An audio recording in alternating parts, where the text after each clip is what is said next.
And welcome back to Littles by Lira. Today we're making a coordinating bent needle and dull blade container, a needle sharpening pin cushion, and a magnetic pin holder for the sewing room. Get a short can of Pringles and do away with the contents in whatever manner you see fit. Spray paint the can in the color of your choice. I picked silver.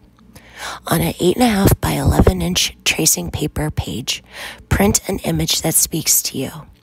Spray the front and back with a clear sealant and allow the coats to dry in between. When the spray paint and the sealant have dried, trim your image to the appropriate height and width to fit your can. Mod Podge the image into place and allow it to dry. Notice how the ink from the printer doesn't bleed because the sealant locked it in place. Repeat all these steps with a frosting container. Mine's Pillsbury from the Dollar Tree. While you wait for the paints and sealants to dry on the containers and tracing paper, empty a soda can and rinse it out. I used a sturdy pair of scissors to cut the bottom off of the can. Then I left a rim around it so that it would sit flat and not wobble on the table. It's recommended that you wear personal protective equipment when you do this, such as gloves, goggles, etc. Then I dried the inside.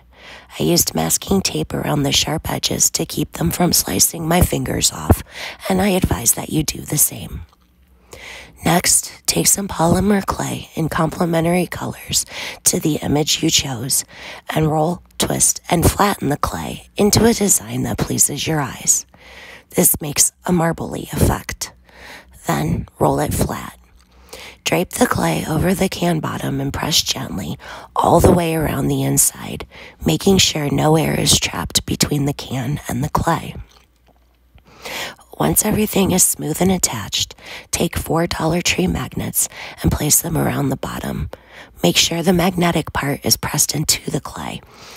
I used a needle to make sure I was facing each magnet in the correct direction, but you can use whatever metal you have on hand. Then I filled in the rest of the back with more clay.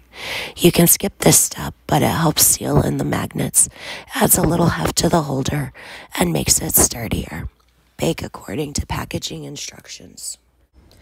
After the pin holder was cool, I popped it out of the soda can and painted the bottom and the rim of the holder with silver so I would have cohesion in all 3 pieces. Then I gave it a coat of glossy Mod Podge. Moving on to the self-sharpening pin cushion, I cut a bread plate-sized circle of fabric from some scrap material I have on hand. I used sidewalk chalk to trace the border of the plate, and then I just cut it out. Then I did a basting stitch along the edge of the circle all the way around.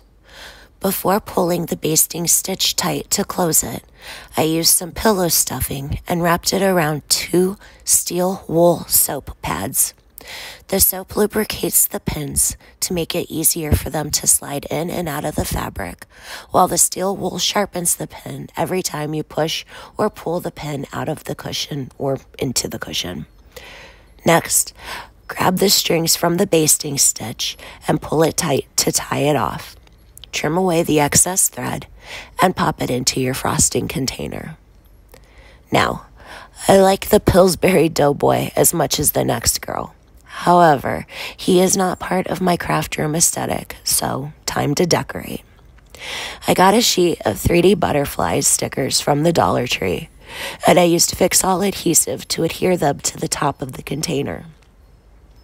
I may have gone a little overboard with the stickers, truth be told, but I wanted a cacophony of butterflies, and I got my wish.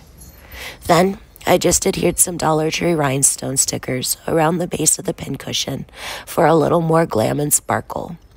Finally, I trimmed off any of the overhanging stickers from the top of the container. Decorating the bent needle and dull blade container was fairly straightforward. Ultimately, when it's full, you'll just tape the lid closed and chuck it into the recycling bin. Safe and effective disposal for all those slicey, pokey implements.